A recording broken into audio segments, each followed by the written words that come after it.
how can homeowners identify non-compliant glazing materials? All windows, all doors, they all come with a glazing.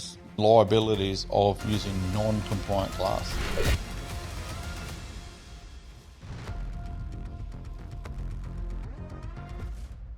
Hey guys, welcome to The Builder's Edge. I'm Norm Wales from Norm Wales Constructions. Now, for me, the whole purpose of this podcast here is to bring a little bit more awareness around the construction industry. I've been feeling for many, many years that there's not enough helpful information out there to support you guys to make the right choice. Now, we are a smaller family independent building company, and we're not here to build everybody's home. But we would definitely love to be able to work with you to facilitate your dream home. But if we don't build your new home, we want you to be able to make the right decision in choosing the right builder for you. So hopefully the information that I'm able to provide through this podcast can be informative and helpful that you can now create your dream home. So hope you enjoy it, and thanks for watching. So Kerry, before we dive into this podcast, tell us a bit about yourself and how you got to where you are today. And then why you care so much about helping families build their dream home. Yep. Well, my name's Kerry, and I've been in the G. James family for 23 years now. I started in the factory floor, working my way up slowly, and got into the quoting side with commercial estimating and stuff like that, and moved my way into domestic side of things, which was really good. I love every day of it, actually, because going out and talking to other people and the Smiths and Joneses, it's really great. Opens your eyes up. You get to see the countryside, help people make the right decisions. It's really good. Yeah, no, look, mate, it's 20 years, 23 years in the game there. Like, obviously, you've seen a lot of stuff there. And, mate, that's, like you said, like, one thing I just took away from that, like, it's, the G. James family. Yep. Do you know what I mean? And I resonate so much to that there because that's how I operate my business. It's a family-operated business. And that's right. People that work within the business there, they are family, you know, and the relationships, you form with your customers, with your trades, your suppliers, the whole thing, it goes beyond just having a job, it's those relationships and things that you forge there, that it's lifelong memories, so no, that's amazing, mate, like it's a fantastic thing that you guys are linked that way, and that's how you all connect, so hats off to you. Mate, I want to sort of jump into a couple of things here and sort of talk to you like how can homeowners identify non-compliant glazing materials in their project, and what do they look for? Probably the first thing they'd look for is every glazing, like all windows, all doors, they all come with a glazing like stamp or sticker, which denotes their wind rating, how much water they can take, and where they should be, really. And same with safety glass. It'll always have either a etched-on safety glass decal, which will state that it's A-grade safety glass, or an anti-tamper sort of sticker that is on that glass. Yeah, no, look, and you obviously having that sticker there that you see down in the bottom corners and things like that, that's really important for the homeowner to understand that obviously that is compliant, and not to go peeling those sorts of things off there, right. But it's at least assurance that the product that's gone into their home is actually meeting standard. Yeah, and that's what a certifier will look for when he goes to certify that home. Mm-hmm. He'll actually go to each window and check that sticker to make sure it's got corner pressures, things like that. So anything within 1,200 mil of a corner of a house needs to be rated at a corner pressure. So these sort of things are all taken into consideration when quoting and planning and all that sort of thing out. That's what they definitely look for. Yeah, no. And what are the potential risks and liabilities of using non-compliant glass? Well, for the homeowner, they could easily get hurt if a window blows in. So if you've got if you don't have safety glass in a door, you walk into it, the glass breaks. That's catastrophic sort of things, and people can be liable for that sort of damage. Especially if you've got young ones and that running around and things definitely. like that. So within bathrooms, all bathrooms and wet areas, and now kitchens, they all have to be rated to safety glass. Because that's where you're most liable to trip over and hurt yourself or fall into a window. Yeah, no, mate. And like, have you heard or experienced of any stories around that that there's been a home constructed or renovated out of non-compliance glazing, Yep. and what's been the extent to the owners for that? Well, I've heard of a story that happened probably about 10 years ago where a glazing company went out and reglazed a door in clear glass. They didn't put a motive on that door, which is it's a sticker that basically goes on the glass, so that denotes that there's glass there. And this gentleman accidentally walked through it at night time. That's cut his nose and like nearly half off. Yeah, wow. So quite catastrophic things can happen if you walk through plate glass. Yeah. Yep. No, mate, definitely don't want to be sort of having any run-ins with glass. It's one of those things that obviously I've seen you factor in how the safety processes and things you have in place there. Yep. And, you don't want to have an accident with glazing, that's for sure. That's right. Even on like patios and like stairwells, when you go down your stairs, if you've got a window adjacent to that, so if you fell downstairs and you pushed your hands through it, that has to be actually safety glass as well now. Yep. No, that's all very handy knowledge to know there, mate. Like, what questions should families ask their builder to ensure compliance? I think probably the first question that they should ask is that block of land, will it have sound corridor issues? So if you're building on a block of land that's on a busy highway, that might fall into sound corridor levels where different glazing must be used to subdue that noise. Probably the other thing is bushfire attack levels. Yeah. So bushfire attack levels, if you've bought a block and you've got trees around that block and you don't want to remove them, or you're, say, at Moore Park, there's a good chance that you're going to have a bushfire attack level in that area, which will change your glazing, screens, things like that. So, like, I guess where you sort of go down with bushfire attack levels and noise corridors and those sorts of things there, like, do you come across, building companies there when they're quoting projects that they're actually just getting to quote a plan that's standard glazing, say, and they haven't done the due diligence to say they've got these other attack levels, or noise corridors in place there, and then they're preparing a building contract for the customer, and they think they're going to have everything done all above board. They sign these contracts, and then before they know it, then they're tens of thousands of dollars in variations due to the builder not doing his due diligence and looking up fire attack, zones and, sound acoustic. corridors. Like, have you come across this? I would come across that probably once a month. I'll get a plan, just a draft saying, okay, this is where it's going to be, this home, and just quote it up, clear glazing, C2, and then you sort of recognise, when you're quoting up all the time and you start knowing where these homes are going and certain areas of Bundaberg, or anywhere really, you pick up where these areas are that could fall into that bushfire. Have that risk. Yeah. So I've actually quoted a few of them up, and I've also wrote in, put in the clause or in the scope of works, this may not be compliant, as this area could have a bushfire attack level.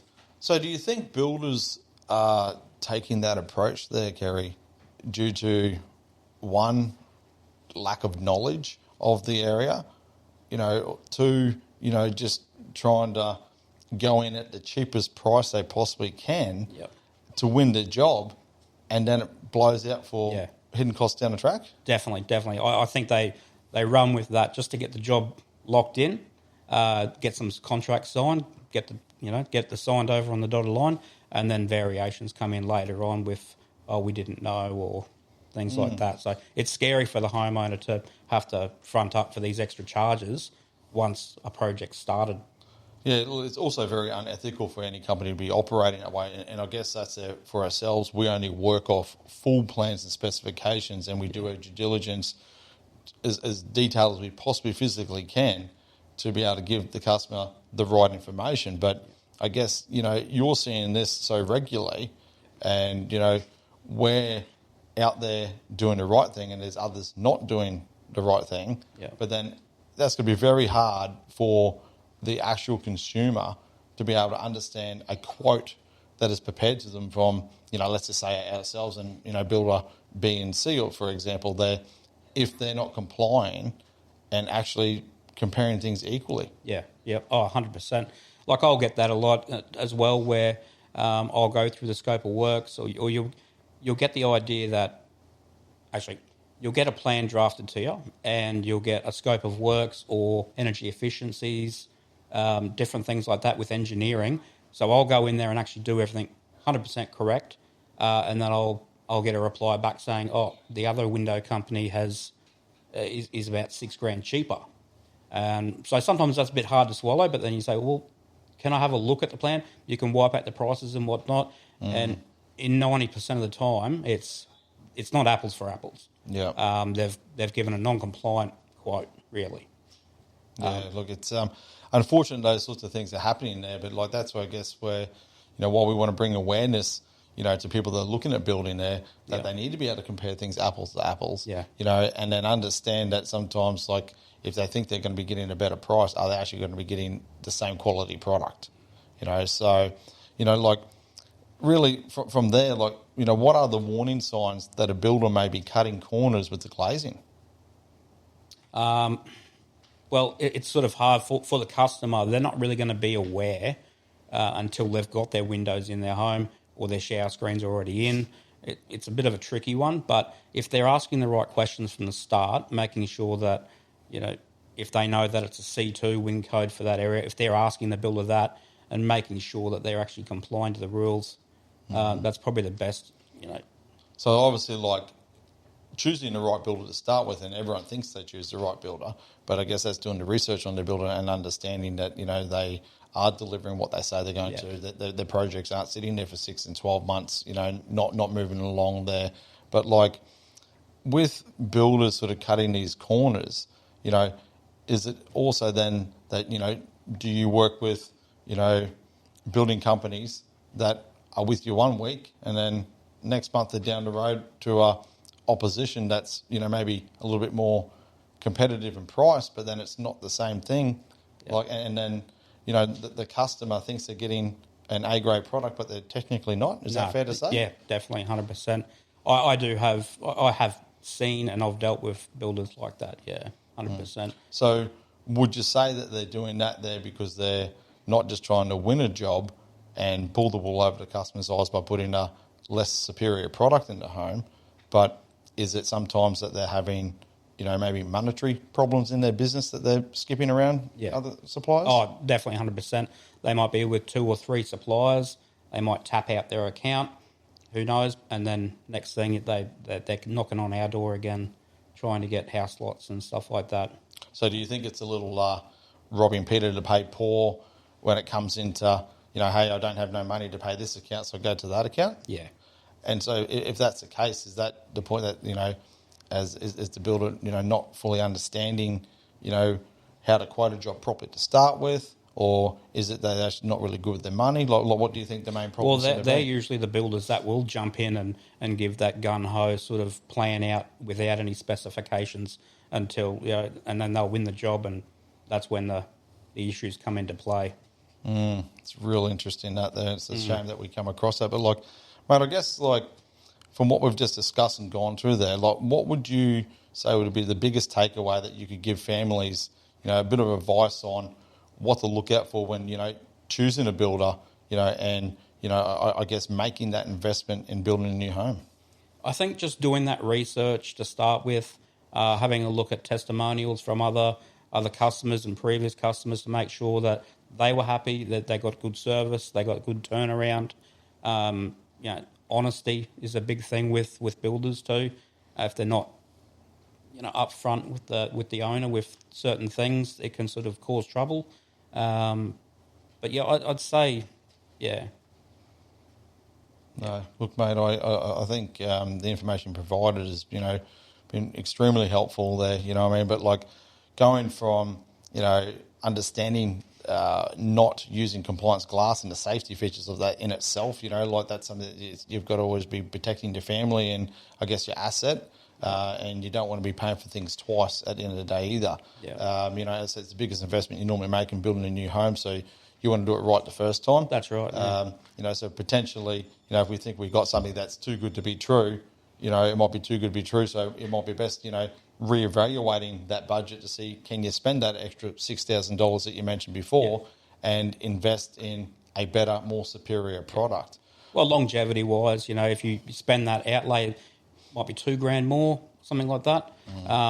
You're going to have that longevity. You've got race rollers with ball bearings in the windows, just things like that can really give you that longevity and you can actually feel that that's going to last. Yeah, no, mate, that's amazing share. Look, Kerry, I'd like to thank you for coming on the show today and, being so informative. But before I wrap up, I always just like to ask one little last question. And this is always the fun part of it. We get to sort of know who we all are a little bit further, go a little bit deeper. So, mate, I've got here, what's an experience that completely changed your perspective on life? Can you read the question again? Okay. So, mate, I've got one question just to wrap up. What's an experience that completely changed your perspective on life? So one experience that's changed your perspective on life. Holy crap. I don't know. Yeah?